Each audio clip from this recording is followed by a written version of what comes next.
नमस्कार शेतकरी मित्रांनो, मी सुमित. आपली माती आपले लोक या यूट्यूब चॅनलमध्ये तुमचं पुन्हा एकदा स्वागत आहे. शेतकरी मित्रांनो, पहाटे 4 वाजतापासून विजाच्या कडकडासह रात्रीपासून पाणी यायला सुरुवात झाली. पण साधारण पाणी आला आणि आभाळ खूप झाकून आहे. बघा, आभाळ आताही आहे आणि वातावरण टेम्परेचर खूप डाऊन झालेलं आहे. आजचं वातावरण 35 असेल बघा. पण ढगाळमुळे आपल्याला उन्हाचा तडाखा म्हणजे लागत नाही आहे, त्या कारणाने ढग आहे हे बघा. आहे पण जसजसे हे ढग क्लिअर होतील तसतसं आपल्याला उन्हाचं टेम्परेचर जाणवणार. परंतु काही ठिकाणी आज पाणी सांगितलेलं आहे, काही ठिकाणी ऊन वारा राहणारच आहे, नाही का. पण तुमच्या इकडलं वातावरण कसं आहे नक्की आपल्या कमेंट बॉक्समध्ये सांगा शेतकरी मित्रांनो. बघा ना, काल म्हणजे पहाटे 4 वाजतापासून पाणी आलेलं आहे बघा. आहे पाऊस आलेला आहे आणि पहाटे 4 वाजतापासून खूप विजांच्या कडकडा होत होत्या आणि काही ठिकाणी पाऊस पण आहे. तुमच्या भागात पाऊस पडला का शेतकरी मित्रांनो संध्याकाळी? नक्की आपल्या कमेंट बॉक्समध्ये सांगा शेतकरी मित्रांनो.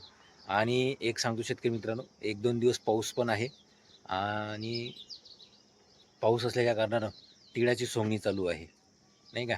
त्याची व्यवस्थित लावून तालपत्रीने झाकून संध्याकाळी तालपत्रीने झाकून द्यावा, कारण की संध्याकाळीही पाऊस येऊ शकतो. पाऊस केव्हा येऊ शकतो अवकाळी, त्याचं व्यवस्थित नियोजन करून आपल्या पिकाचं संरक्षण करावं, नाही का. तर आता टेम्परेचर डाऊन झालेलं आहे, तर सध्यास पाऊस काही भागातच आहे आपल्या विदर्भामध्ये.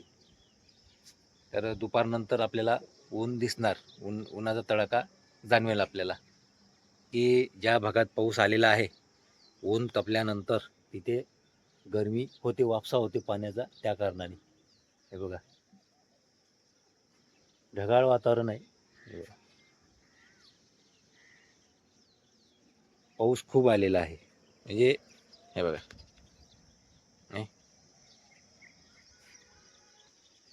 आज हे ब्लॉगमध्ये आज सकाळी सकाळी एक ब्लॉग तयार केलेला आहे शेतकरी मित्रांनो, कारण की आपल्या इकडे पाऊस आलेला आहे आणि तुमच्या इकडे जर पाऊस आलेला असेल नक्की कमेंट बॉक्स, काय परिस्थिती आहे तुमच्या इकडली, हवामान अंदाज काय आहे तुमच्या भागात, नाही का. सगळीकडलं वातावरण वेगवेगळं राहते शेतकरी मित्रांनो, नाही का. जरी आपला महाराष्ट्र असेल, महाराष्ट्रातच काही जिल्ह्यात पाऊस आहे, काही जिल्ह्यात पाऊस नाही, काही जिल्ह्यात ढगाळ वातावरण आहे ना. सगळीच इकडे ढगाळ वातावरण नाही आहे, नाही का. काही राज्यात ऊन तपत असेल, काही राज्यात ढगाळ वातावरण असेल, नाही. जसं आता हे बघा, हे आपल्याला दिसत आहे बघा, इकडे सूर्यप्रकाश आहे, इकडे हे बघा सूर्यप्रकाश आहे आणि आपल्या इकडे ढग दिसत आहे आणि क्लिअर होत आहे आता वातावरण. बघा, हे पिंपळाचं झाड आहे शेतकरी मित्रांनो, मोठं झाड, हे बघा आहे. तर आजचा या ब्लॉग होता शेतकरी मित्रांनो आपला.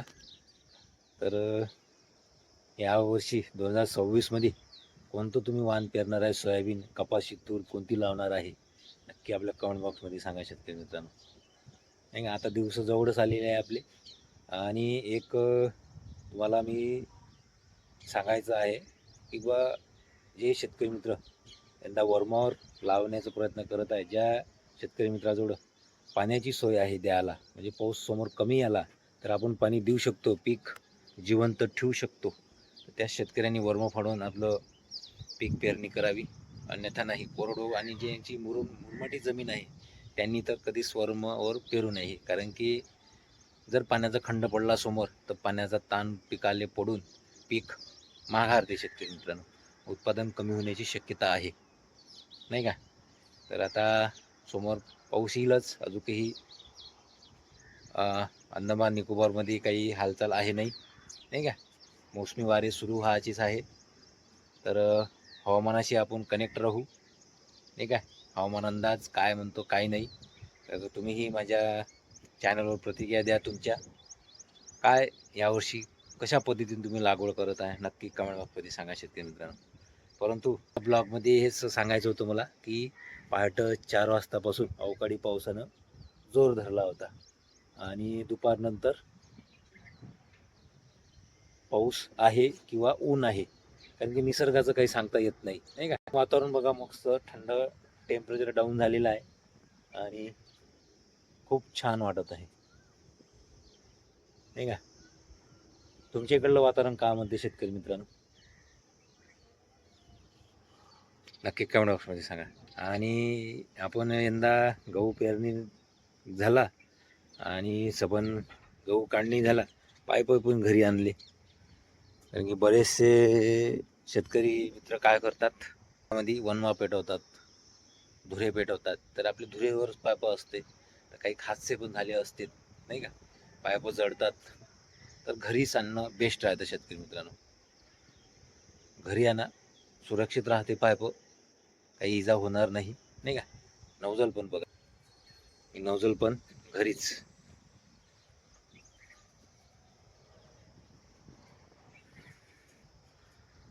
तर हा होता शेतकरी मित्रांनो आपला ब्लॉग आजचा, नाही का?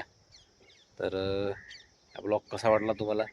तर मी हा ब्लॉग याच्यासाठी बनवला की तुमच्या भागात वातावरण आजचं कसं आहे, पाऊस आला की नाही आला, कशा पद्धतीने पाऊस आला. कारण की बऱ्याचशा शेतकरी मित्राची ती सोंगणी आहे, नाही का? नक्की कमेंट बॉक्समध्ये सांगा. मी वारंवार म्हणत आहे की कमेंट करा. नाही आता बघा, यावर्षी पाऊस कमीच आहे म्हणते. 50-55% जरी पाऊस पडला तरी चांगलं उत्पादन होते शेतकरी मित्रांनो. परंतु ज्या शेतकऱ्यांची मुरमाटी जमीन आहे त्या शेतकऱ्यांना थोडासा त्रास होऊ शकतो, पाण्याचा जर भरण अवस्थेत जर खंड पडला तर, नाही.